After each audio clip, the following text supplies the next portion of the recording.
Hello guys welcome back to my channel. मैं निशा। आज मैं आप लोगों के लेके आई हूँ जो लोग भी सीटेट का एग्ज़ाम देने जा रहे हैं उनके लिए सीडीपी के मोस्ट इंपॉर्टेंट पीवाईक्यूज़ लेके आई हूँ। ये जो एग्ज़ाम हमारा हुआ था वो 8 दिसंबर 2019 को जो हमारा एग्ज़ाम हुआ था उसके मैं पीवाईक्यूज़ लेके आई हूँ।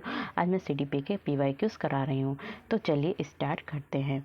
तो देखिए ये जो हमारी है कौन सी जो हमारी बुकलेट है तो वो कोड है कौन सा हमारी CA है। बाकी आपको रूल्स वगैरह पढ़ता होंगे कि कितने हमारे होते हैं। जो भी हमारा क्या है इसमें जो दे रखा है देखिए। तो आज आपको हम सबसे पहले क्या बता देते हैं कि कैसे आपको सॉल्व करना है। तो देखिए जो हमारी OMR शीट होती है, ठीक है, उत्तर पुस्तिका के अंदर देख रखा जाता है। जो OMR शीट होती है इसके अंदर ही आपको एक OMR शीट मिलती है। इस पेपर के अंदर जो भी हमारा पेपर होता है, क्वेश्चन पेपर होता है, उसके अंदर जो होती है एक OMR शीट मिलती है। जब आपको परीक्षा पुस्तिका खोलने को कहा जाएगा तो उत्तर पत्र निकाल कर पृष्ठ 1 व पृष्ठ 2 पर ध्यान से केवल नीले काले बॉल पॉइंट पेन से विवरण भरें। जो भी हमारा जो OMR शीट हमें मिलेगी, ठीक है, उसको हम कैसे भरेंगे? नीले या फिर काले पेन से विवरण भरेंगे। परीक्षा की अवधि हमारी कितनी है? 2.5 घंटे है। और परीक्षा के जो प्रश्न हैं वो हमारे कितने हैं? 150 प्रश्न होते हैं। और कोई ऋणात्मक अंकन नहीं होता। कोई भी ये नहीं है कि कोई भी आपकी नेगेटिव जो होते हैं क्वेश्चन मार्क होते हैं। जो मतलब अगर कोई भी क्वेश्चन आपने रॉन्ग कर दिया तो उसका कोई भी आपके मार्क्स नहीं कटेंगे। इस पृष्ठ का विवरण अंकित करने एवं उत्तर पत्र निशान लगाने के लिए काले या फिर नीले बॉल पॉइंट का ही आपको क्या करना होगा? प्रयोग करना होगा। इस पुस्तिका का संकेत A है। ये सुनिश्चित कर लें कि इस पुस्तिका का संकेत उत्तर पत्र की पृष्ठ 2 पर छपे संकेत से मिलता है या फिर नहीं मिलता है। बाकी आपको देखिए आपके 5 सब्जेक्ट होते हैं। कौन कौन से होते हैं? एक तो आपका बाल विकास होता है जिसमें हमारे बाल विकास सबसे पहले जो हमारा भाग आएगा तो भाग 1 आएगा जिसमें हमारा बाल विकास पूछा जाएगा, ठीक है। बाल विकास में शिक्षक शास्त्र। दूसरा हमारा गणित आता है, उसमें भी हमारे कितने होते हैं? जो 1 से लेकर 30 तक हमारा बाल विकास पूछा जाता है। फिर हमारा क्या 31 से 60 तक आपकी गणित पूछी जाती है। और फिर पर्यावरण जो EVS है वो हमारा पेपर 1 में क्या होता है? 61 से 90 तक जो होता है हमारा EVS होता है। फिर हमारी लैंग्वेज होती है। लैंग्वेज देखिए जो जिन लोगों की फर्स्ट लैंग्वेज हिंदी है, ठीक है, और सेकंड लैंग्वेज आपकी क्या है? तो भाषा जो है भाषा फर्स्ट और भाषा सेकंड होती है। तो अंग्रेजी पहले आएगी भाषा फर्स्ट में और हिंदी बाद में आएगी। और भाषा सेकंड में आपकी अंग्रेजी और फिर आपकी हिंदी आ जाती है। फिर आपका यही दे रखा है इसमें सारी चीज़ें। तो इसमें जो दे रखा है आपको इनको अच्छे से पढ़कर आपको इसकी जो भी आपकी OMR शीट है उसको उसमें आपका रोल नंबर वगैरह सब फिल करना है। उसके बाद आपको अच्छे से क्वेश्चन पढ़ के आपको OMR शीट फिल करनी है। तो चलिए स्टार्ट करते हैं। यहाँ पे हमारा क्या है? यहाँ पे जो हमारा सबसे पहले जो भाग आता है वो हमारा काय का आता है? CDP का आता है। और जो हमारे क्वेश्चंस होते हैं वो कितने होते हैं? 1 से लेकर 30 तक क्वेश्चन होते हैं। तो यहाँ पे जो हमारा क्वेश्चन है कि भाषा के अर्जन एवं विकास के लिए सर्वाधिक संवेदनशील अवधि कौन सी है? कह रहे हैं कि जो भाषा की यानी कि लैंग्वेज के अर्जन एवं विकास को कोई बच्चा जब भाषा को अर्जित करता है एवं उसको डेवलपमेंट करने के लिए सर्वाधिक संवेदनशील अवधि कौन सी है? तो सबसे सर्वाधिक संवेदनशील जो अवधि है वो हमारी कौन सी है? प्रारंभिक बाल्यावस्था। कौन सी है? हमारी प्रारंभिक बाल्यावस्था है। नेक्स्ट हमारा क्वेश्चन है, देखिए क्वेश्चन नंबर 2 है। यहाँ पे कह रहे हैं कि निम्नलिखित में से कौन सी लॉरेंस कोलबर्ग के द्वारा प्रस्तावित नैतिक विकास की एक अवस्था है? तो लॉरेंस कोलबर्ग ने जो नैतिक विकास की अवस्थाएं बताई थी, कह रहे हैं कि उनमें से कौन सी एक अवस्था है? तो उनमें से जो अवस्था है वो हमारी कौन सी है? लॉरेंस कोलबर्ग द्वारा दी गई थी वो हमारी कौन सी है? सामाजिक अनुबंधन अभिविन्यास है। तो क्या सामाजिक अनुबंध अभिविन्यास जो है वो किसने दी थी? लॉरेंस कोलबर्ग के द्वारा एक प्रस्तावित नैतिक विकास की क्या है? एक अवस्था है। नेक्स्ट हमारा क्वेश्चन है, क्वेश्चन नंबर 3 है। यहाँ पे कह रहे हैं कि कक्षा में परिचर्या के दौरान, जब बच्चा में कक्षा में यानी कि क्लासरूम में क्या परिचर्या के दौरान एक शिक्षक प्रायः लड़कियों की तुलना में लड़कों पर अधिक ध्यान देता है। तो ये किसका उदाहरण है? यानी कि जो क्लासरूम है, आपकी क्लासरूम में जो बच्चे बॉयज़ भी हैं, ठीक है, क्या है? बॉयज़ भी हैं और आपके क्या है? गर्ल्स हैं। लेकिन टीचर जो है वो किस पे दे रहे हैं? लड़कियों की तुलना में लड़कों पर अधिक ध्यान दे। अब क्या है? जो बॉयज़ पर, तो टीचर किस पे ध्यान दे रहे हैं? ज़्यादा जो है वो बॉयज़ पर ध्यान दे रहा है। तो ये किसका उदाहरण? तो अगर ऐसा टीचर करे तो वह किसका उदाहरण है? तो ये किसका उदाहरण? हमारा जेंडर पक्षपात का है। किसका है? जेंडर पक्षपात का उदाहरण है। नेक्स्ट हमारा क्वेश्चन है, क्वेश्चन नंबर 4 है।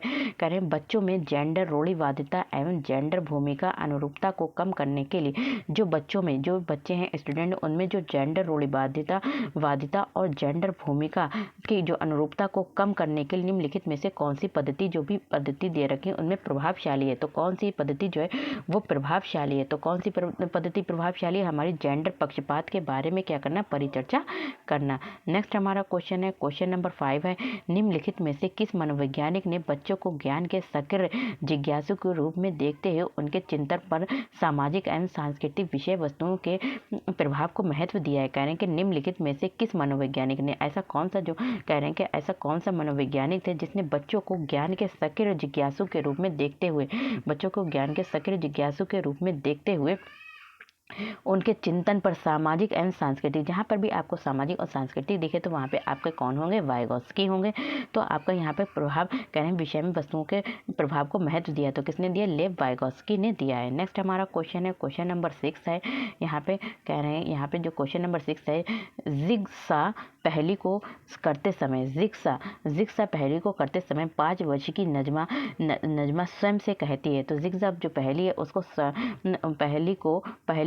पहली को करते समय 5 वर्षीय नजमा है वो स्वयं से कहती है, नीला टुकड़ा कहाँ है, नहीं ये वाला नहीं, तो वो किससे बातें कर रही है, अपने आप से बातें कर रही है। और गाढ़े रंग वाला जिसे ये जूता पूरा बन जाएगा, तो ये अपने आप से बातें कर रही है। तो इस प्रकार की वार्ता को वाइगोत्स्की किस तरह संबोधित करते हैं, तो वो अपने आप से बातें कर रही, तो वाइगोत्स्की किस रूप में इसे संबोधित करते हैं, तो इसे क्या बोलते हैं, वो इसे बोलते हैं व्यक्तिगत वार्ता बोलते हैं। क्या बोलते हैं, इसे व्यक्तिगत वार्ता बोलते हैं। नेक्स्ट हमारा क्वेश्चन है, क्वेश्चन नंबर 7 है, ये कहना है कि बच्चों को संकेत देना तथा आवश्यकता पड़ने पर उनका सहयोग प्रदान करना। बच्चों को क्या करते हैं, कभी बच्चे को क्या होते हैं, हम उनको हिंट्स दे देते हैं, कोई भी क्वेश्चन आए तो अगर बच्चे नहीं बता पाए तो हम क्या उनको संकेत या फिर हिंट्स दे देते हैं। फिर क्या कह रहे हैं, उनको आवश्यकता पड़ने पर और जो उनको नीड पड़ने पर क्या देते हैं, उनकी हेल्प भी करते हैं। तो निम्नलिखित में से किसका उदाहरण है, तो ये जो उदाहरण है वो हमारा किसका है, पाठ ढांचे का।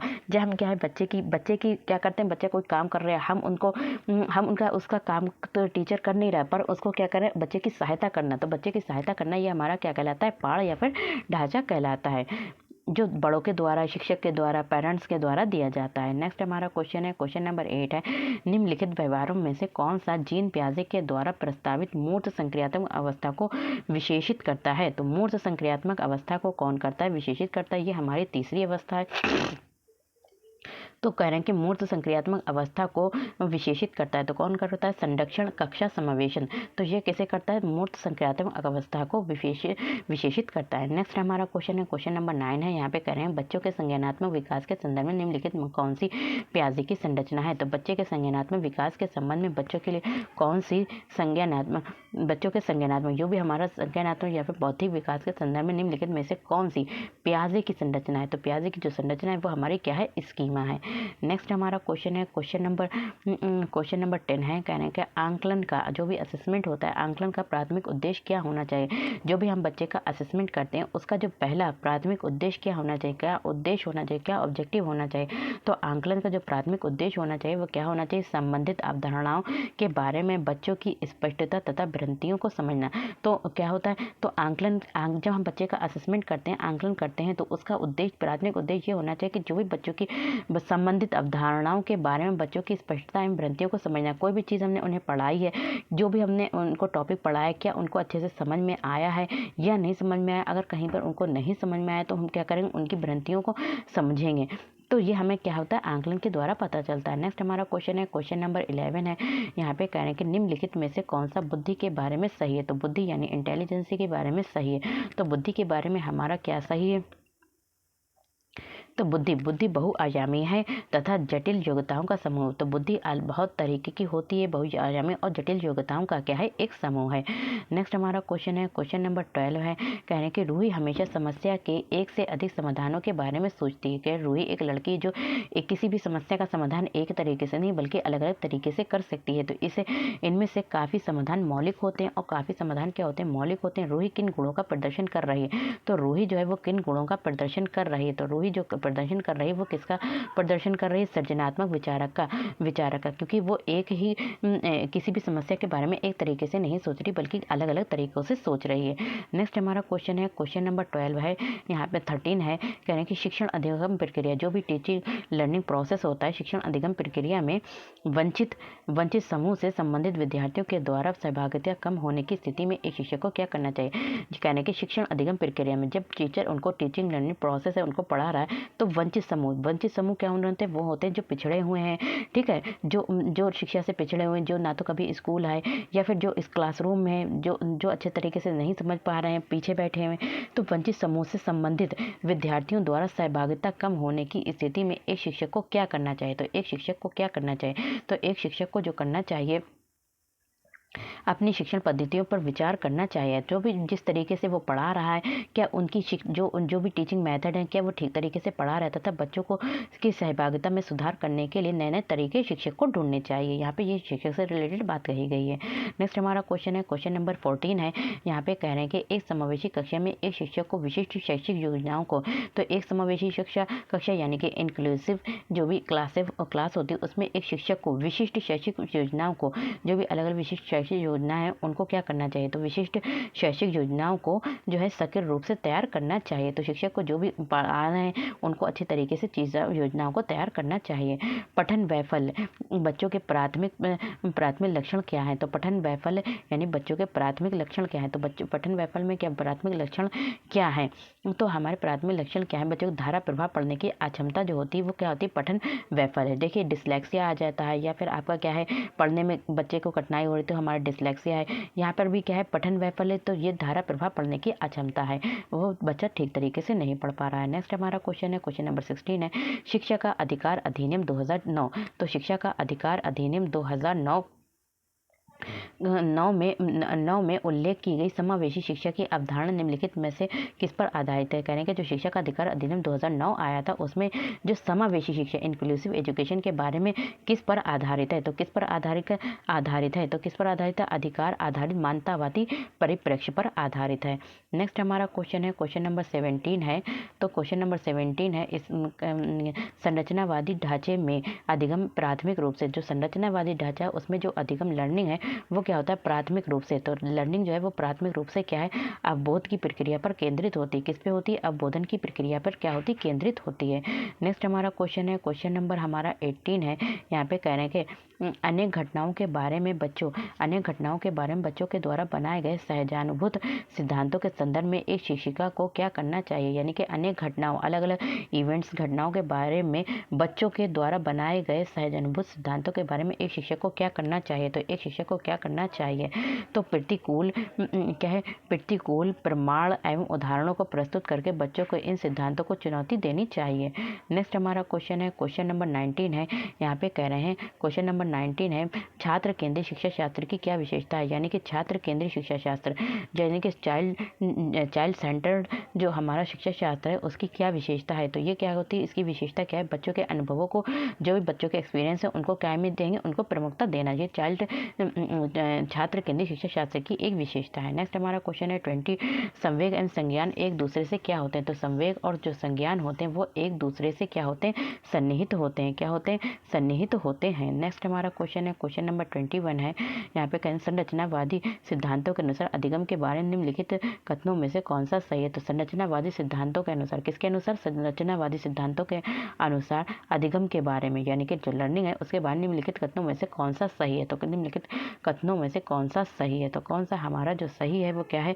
अधिगम सक्रिय विनियोजन के द्वारा ज्ञान की संरचना की प्रक्रिया है। नेक्स्ट हमारा क्वेश्चन है, क्वेश्चन नंबर 22 है, विद्यार्थियों को स्पष्ट उदाहरण एवं गैर उदाहरण देने का क्या परिणाम? विद्यार्थियों को क्या करते हैं? एक तो साफ साफ उदाहरण देते हैं, स्पष्ट उदाहरण देते हैं, ठीक है, और दूसरा क्या है? गैर उदाहरण देते हैं जो वहाँ पर उपलब्ध भी नहीं। तो इसका क्या परिणाम होता है? तो विद्यार्थियों को स्पष्ट उदाहरण और गैर उदाहरण देने का जो परिणाम होता है, जो रिजल्ट होता है वो हमारा क्या होता है? तो वो हमारा क्या होता है? अवधारणात्मक परिवर्तनों को प्रोत्साहित करने के लिए ये एक प्रभावशाली तरीका है। नेक्स्ट हमारा क्वेश्चन है, क्वेश्चन नंबर 23 है, बच्चों को अधिगम बच्चों को अधिगम गतिविधियों में भागीदारी करने के लिए लगातार पुरस्कार देना व दंड का प्रयोग करने से क्या प्रभाव पड़ता है? तो ये क्या प्रभाव पड़ता है, तो बच्चों पर क्या प्रभाव पड़ता है? तो इससे क्या होता है, अधिगम में बच्चों की स्वाभाविक अभिरुचि तथा जिज्ञासा कम होती है। अधिगम बच्चों की स्वाभाविक अभिरुचि और जिज्ञासा कम होती है। नेक्स्ट हमारा क्वेश्चन है, क्वेश्चन नंबर 24 है। यहाँ पे क्या है, क्वेश्चन नंबर 23 हो गया, फिर आता है हमारे 24 है क्वेश्चन। निम्नलिखित में से कौन सी प्रथाएं सार्थक अधिगम को बढ़ावा देती हैं? तो कह रहे हैं कि कौन सी प्रथाएं जो है वो सार्थक अधिगम को बढ़ावा देती हैं। सार्थक अधिगम को कौन सी प्रथा जो होती हैं वो बढ़ावा देती हैं? तो कौन सी बढ़ावा देती हैं? तो सार्थक अधिगम को जो प्रथाएं बढ़ावा देती हैं वो हमारी कौन सी हैं?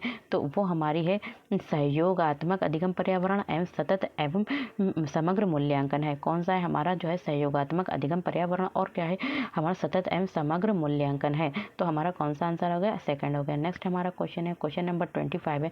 शिक्षक बच्चों की जटिल अवधारणाओं की समझ को किस प्रकार सहज कर सकते हैं? जो शिक्षक है वो शिक्षक बच्चों की जटिल अवधारणाओं की समझ को किस प्रकार से सहज कर सकते हैं? तो किस प्रकार सहज कर सकते हैं? तो जो है किस प्रकार से अन्वेषण एवं परिचर्या के लिए अवसर उपलब्ध कराकर उनकी जो अवधारणाओं की समझ को सहज कर सकते हैं। नेक्स्ट हमारा क्वेश्चन है, क्वेश्चन नंबर 26 है। एक प्राथमिक विद्यालय के अध्यापिका बच्चों को एक प्रभावशाली समस्या समाधानकर्ता बनाने के लिए किस प्रकार प्रोत्साहित कर सकती है? यानी कि कह रहे हैं यहाँ पे एक प्राथमिक विद्यालय की अध्यापिका, कौन सी है, प्राथमिक विद्यालय की एक टीचर है, वो बच्चों को प्रभावशाली समस्या समाधानकर्ता बनाने के लिए वो चाहती है कि बच्चे अपनी समस्या का समाधान खुद करें, उसके लिए प्रोत्साहित करना चाहती है। तो कैसे प्रोत्साहित करेगी? तो कैसे प्रोत्साहित करेगी? तो बच्चों को सहजानुभूत अनुमान लगाने के लिए प्रोत्साहित करके तथा उसी प्रकार आधारित विचार मंथन करके। नेक्स्ट हमारा क्वेश्चन है, क्वेश्चन नंबर 27 है। निम्नलिखित अवधि में से किसमें शारीरिक वृद्धि एवं विकास तीव्र गति से घटित होता है? तो निम्नलिखित में से कह रहे हैं उसमें जो है शारीरिक वृद्धि एवं विकास जो होता है तीव्र गति से घटित होता है। तो शारीरिक वृद्धि एवं जो भी डेवलपमेंट होता है वो तीव्र गति से होता है। तो किसमें होता है? जो शैशव अवस्था है एवं प्रारंभिक बाल्यावस्था, इसमें जो होता है बच्चे का शारीरिक विकास तीव्र गति से घटित होता है। नेक्स्ट हमारा क्वेश्चन है 28। निम्नलिखित में से कौन सा विकास का सिद्धांत नहीं है? जो कह रहे हैं कि विकास का जो भी डेवलपमेंट है उसका सिद्धांत नहीं। तो विकास का सिद्धांत नहीं है। विकास एक सार्वभौमिक तथा सांस्कृतिक संदर्भ में इसे तो विकास जो है वो क्या है हमारा, विकास सार्वभौमिक है तथा